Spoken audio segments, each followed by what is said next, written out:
Writing an annotated bibliography. The purpose of an annotated bibliography is to summarize a number of sources and evaluate them in terms of their quality and utility for your research. Begin with an APA citation for the source. Under that, provide a summary of the work, its main topics, evidence, and conclusions. If the work is an empirical study, you should summarize the focus of the study, the method and results, and the conclusions.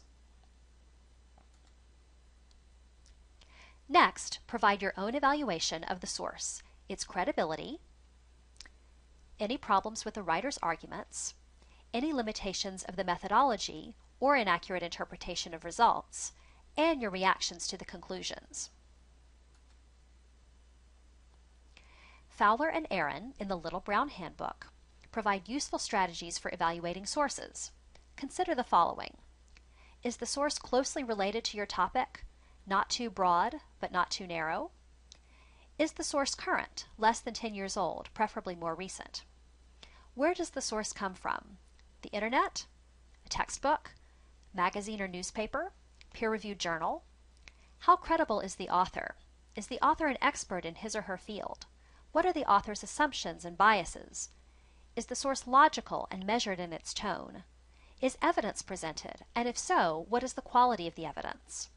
When evaluating internet sources, you should choose academic or scholarly sites, such as those of universities, scholarly organizations, and official government bodies, over commercial or advocacy sites, which may be more biased.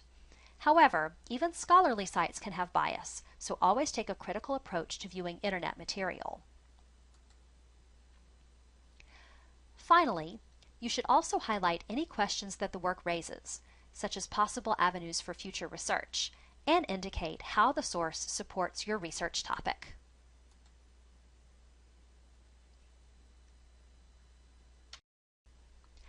Now let's look at a sample annotated bibliography from the free use website academichelp.net.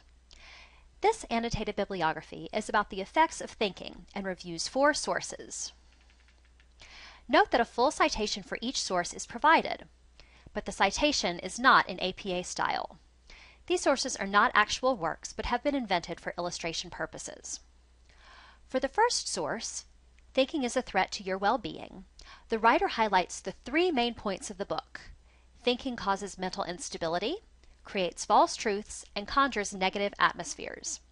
The writer of the bibliography identifies a strength, that the author's assertions are backed up by research, and a limitation, that some of the author's accusations are personal observations.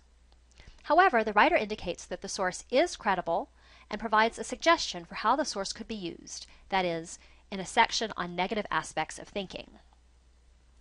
For the second source, Righteous Cognition, the writer presents the main point of the book, that positive thoughts have an impact on environments and physical items, and the examples, the specific effects.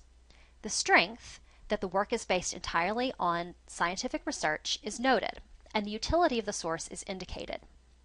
It would be helpful for the bibliography writer to have provided a bit more detail about the methodology of the studies used to support the scientific claims. It is also perhaps unwise to suggest that the work is not at all based on bias, as even scientific studies can be biased.